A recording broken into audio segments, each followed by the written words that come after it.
International market में जो petrol के प्राइस हैं और जो पाकिस्तान में पेट्रोल के प्राइस में ज़मीन और आसमान का फ़र्क है। आप हुक्मरान जो हैं अपनी अय्याशियों के लिए हुक्मरान सारा का सारा जो बोझ है आवाम के ऊपर डाला हुआ उन्होंने।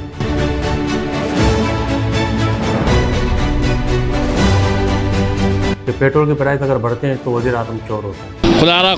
खुदा के वास्ते गरीबों पर रहम खाओ रहम। Kaleem Ahmed Khanzada, additional general secretary Pakistan Tehreek Insaf Hyderabad ज़िला।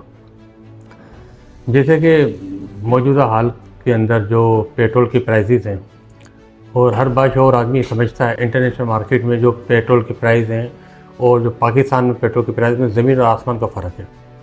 ठीक है, हालत जंग में है दुनिया, लेकिन इसका ये मतलब नहीं है आप हुक्मरान जो हैं अपनी अय्याशियों के लिए हुक्मरान सारा का सारा जो बोझ है आवाम के ऊपर डाला हुआ है उन्होंने। हमने तो इनसे ही सीखा था, इनसे ही सुना था कि पेट्रोल के प्राइस अगर बढ़ते हैं तो वज़ीर आज़म चोर होता है। लेकिन यहाँ तो वज़ीर आज़म चोर नहीं है, सिर्फ यहाँ पूरा का पूरा टप्पड़ चोर है।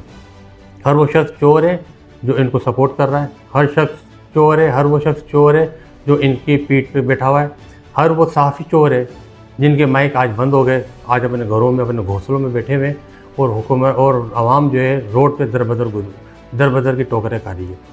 अफसोस की बात यह है कि आज वो नाम नियाद मौलवी जो दीन का लबादा ओढ़ के बैठे हुए थे, जो बात बात के ऊपर इस्लामाबाद भागते थे जब मुर्शिद की हुकूमत हुआ करती थी, आज उनका कोई अता पता नहीं है। आज सब अपने घोंसलों में अपनी तनख्वाहें लेके खामोश बैठे हुए।